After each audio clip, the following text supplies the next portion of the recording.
حمزہ ناصر official Islamic channel کو like subscribe کریں۔ مایا حضور علیہ السلام نے انت صاحبی فی الغار و صاحبی علی الحوض، اے ابو بکر تم غار میں بھی میرے ساتھی ہو اور حوض کوثر میں بھی میرے ساتھی ہو۔ اور آقا کریم علیہ السلام نے یہ بھی ارشاد فرمایا سب سے زیادہ جس نے میرے اوپر احسانات کیے ہیں وہ ابو بکر ہے۔ حضور نے فرمایا کسی کے مال نے مجھے اتنا نفع نہیں دیا جتنا ابو بکر کے مال نے دیا، جتنا ابو بکر کے مال نے دین کو، اسلام کو، میرے کاز کو نفع دیا ہے، میرے حضور نے فرمایا اتنا کسی کے مال نے نفع نہیں دیا۔ اللہ اکبر۔ فبکا ابو بکر، تو جب یہ بات حضور نے کہی تو ابو بکر رونے لگے۔ وقال ما انا ومالی الا لکا، حضور میں بھی آپ کا ہوں، مال بھی آپ کا ہے۔ اللہ اکبر۔ حضرت ابو بکر صدیق رضی اللہ تعالی عنہ نے حضور علیہ السلام کے ساتھ جو محبتوں کا ذکر کیا، اور پھر آقا کریم علیہ السلام نے ان کا جو اختصاص فرمایا۔ ایک خاتون آئی اور اس نے حضور سے کوئی مسئلہ پوچھا تو آقا کریم نے فرمایا پھر آ جانا۔ تو اس نے کہا اگر میں پھر آؤں اور آپ نہ ملیں، اس کا مطلب یہ تھا کہ آپ اس دنیا سے کوچ کر گئے ہیں، تو فرمایا میں نہیں ملوں گا، ابو بکر تو ملے گا نا۔ تو علماء نے کہا یہ خلافت کی طرف اشارہ ہے۔ حضرت ابو بکر صدیق رضی اللہ تعالیٰ عنہ سے بہت زیادہ حضور پیار کرتے تھے، اور آقا کریم علیہ السلام نے اپنی زندگی میں 3 دن ان کو مصلی پہ کھڑا کیا ایام مرض میں، پھر 17 نمازیں حضور کی موجودگی میں حضرت ابو بکر صدیق نے پڑھی، پھر حضور کا وصال ہو گیا۔ اور یہ دردناک لمحے تھے حضور کے وصال کے۔ اللہ اکبر۔ صحابہ کے کلیجے جل گئے۔ حضرت عمر نے ہاتھ میں تلوار پکڑی اور ایسے کھڑے ہو گئے اور ایسے لہراتے تھے تلوار، اور کہتے تھے خبردار کسی نے کہا حضور کا انتقال ہو گیا میں گردن اتار دوں گا۔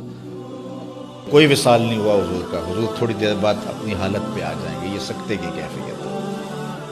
حضرت زید بن عبداللہ کے بیٹے نے جا کے کہا ابا جی حضور کا انتقال ہو گیا، تو انہوں نے باغ میں پانی دے رہے تھے، سب کام چھوڑ دیا، ہاتھ اٹھائے گا اللہم اذہب بصری حتی لا ارا بعد حبیبی محمد احدا، اے اللہ مجھے اندھا کر دے، آنکھوں کے دیے اس لیے روشن تھے کہ تیرے محبوب کو دیکھوں، جب حضور چلے گئے ہیں تو میں نے یہ چراغ کیا کرنے ہیں، بجھا دے ان چراغوں کو۔ تو کیا کیفیت تھی۔ حضرت فاطمہ بول رہی ہیں صبت علیہ مصائب لو انہا صبت علی الایام سرنا لیالیا، میرے اوپر وہ مصیبتیں ٹوٹی ہیں، اگر یہ دنوں پہ ٹوٹ پڑتی تو دن کالی راتیں بن جاتے۔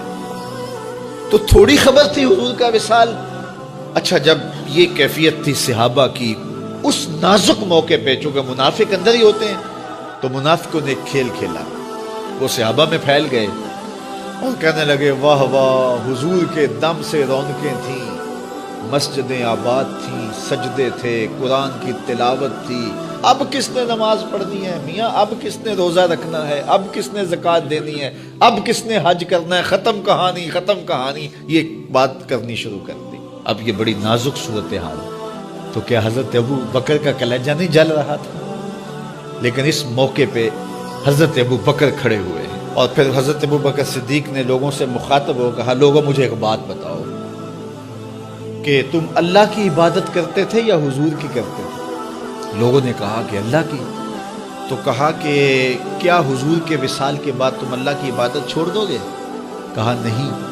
کہا مجھے بتاؤ جس دین کو سر بلند کرنے کے لیے حضور نے اپنی ساری زندگی لگا دی، تو کیا حضور کے چلے جانے کے بعد اس مشن کو چھوڑ دو گے؟ لوگوں نے کہا نہیں۔ تو کہا پھر اٹھو اور نبی کے دین کا پرچم تام لو۔ حضور کا وصال ہو گیا ہے، اب حضور کے مشن کو ہم نے اٹھانا اور اپنے کندھوں پہ وہ بوجھ لینا ہے۔ تو کیا جس کے لیے حضور نے اپنی جان تک دے دی، تو کیا ہم وہ مشن چھوڑ دیں گے؟ صحابہ کے اندر ہمت پیدا ہوئی، کہا کیوں چھوڑیں گے، ہم تو اٹھیں گے اور پہاڑوں سے بھی ٹکرا جائیں گے۔